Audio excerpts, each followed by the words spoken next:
every highly illegal thing we all did on the early internet. Lying about your age online. January 1st, 1901. That was your birthday, at least according to every website you visited between 1998 and 2006.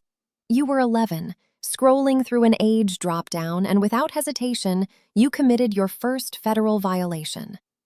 COPPA, the Children's Online Privacy Protection Act, went into effect April 2000, making it illegal for websites to collect data on anyone under 13 without parental consent. The solution? Age gates. Brilliant deterrent. A 2011 Consumer Report study found 36% of children aged 10 to 12 had Facebook accounts, every single one lying about their birth year to register.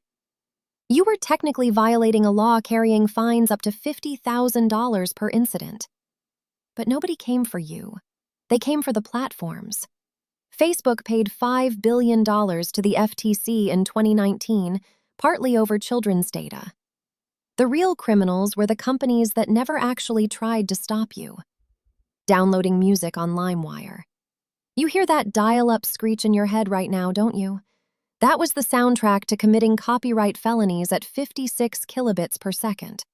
Napster launched June 1999 and hit 80 million registered users before the courts killed it in 2001. That only made things worse. LimeWire, Kazaa, BearShare, the Hydra grew more heads. You'd search for a song, click the highest quality result, wait 45 minutes, and discover it was either corrupted, completely wrong, or just Bill Clinton saying, "I did not have sexual relations with that woman." Every single download violated the Digital Millennium Copyright Act. Penalties ran up to $150,000 per song. The RIAA sued over 35,000 individuals between 2003 and 2008.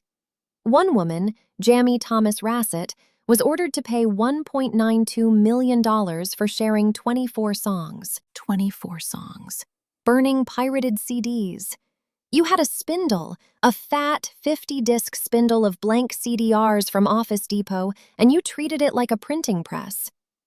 Every album you downloaded got burned, labeled with a Sharpie, and slid into a paper sleeve. Some of you, and you know who you are, sold them at school for $3 to $5 a pop. That wasn't just copyright infringement anymore. That was distribution for profit, bumping it from a civil offense to a potential criminal felony under 17 U.S.C. Section 506. Maximum penalty, 5 years in prison and $250,000 in fines. And it wasn't just music.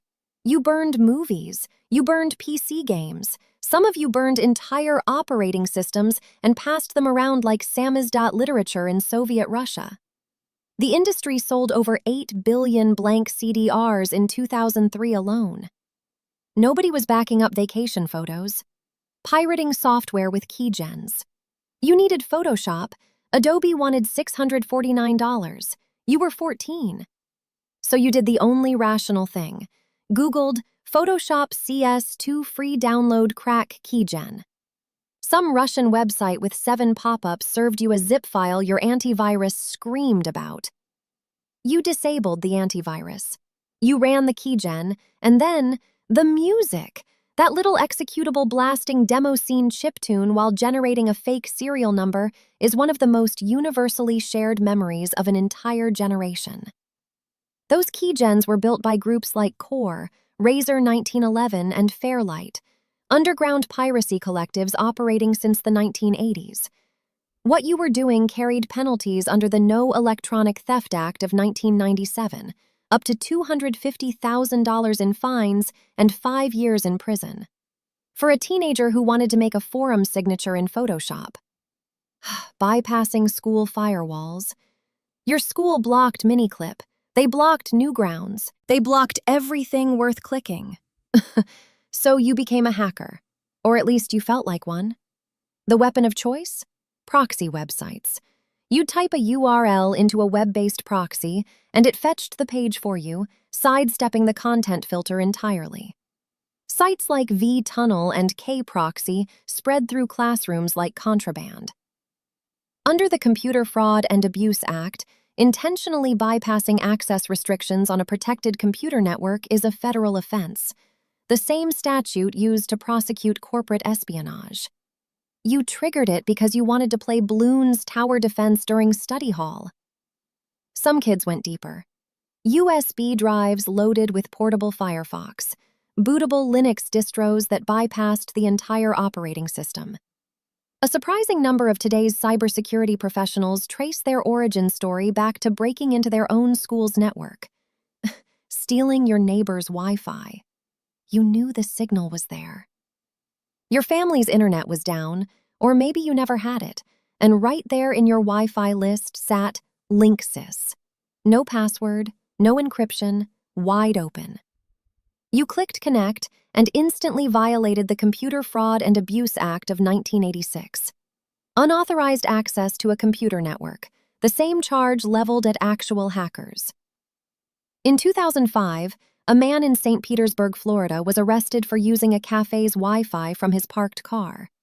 The charge? Third-degree felony, for sitting in a parking lot with a laptop. Some of you went further. You downloaded NetStumbler, drove around your neighborhood, and mapped every unsecured router in a 5-mile radius. That was called Wardriving, also illegal. In 2003, over 60% of home Wi-Fi networks ran zero encryption.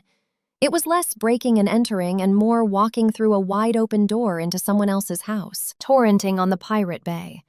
If Napster was the first wave, BitTorrent was the tsunami. The Pirate Bay launched in 2003 out of Sweden, and by 2009 had over 25 million users. You installed uTorrent, found a tracker, and downloaded entire TV seasons in a single click. That little green progress bar creeping toward 100% while you prayed nobody in the house picked up the phone. But here's what most people never grasped. Torrenting doesn't just download, it uploads simultaneously. You weren't a consumer, you were a distributor. And the copyright trolls noticed. Firms like Rights Corp and CEG Tech sent automated settlement demands through ISPs, $20 to $300 per file. Ignore the letter, and you risked a lawsuit. In 2009, the Pirate Bay's 4 founders were sentenced to 1 year in prison each and ordered to pay $3.6 million collectively. The site is still running today. Using script Kiddie hacking tools. This is the one nobody talks about. Sub7, Back Orifice, NetBus. If you recognize those names, you know exactly what they did. Remote Access Trojans, RATs, giving you full control of someone else's computer.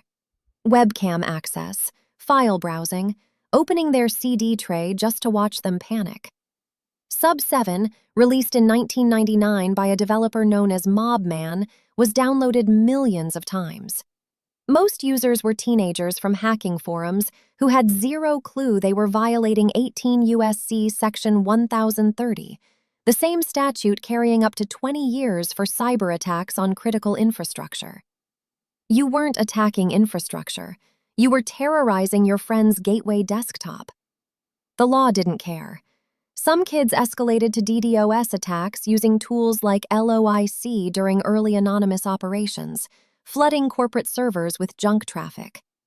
In 2011, the FBI charged 14 of them. They became known as the PayPal 14. The maximum sentence they faced was 15 years in federal prison.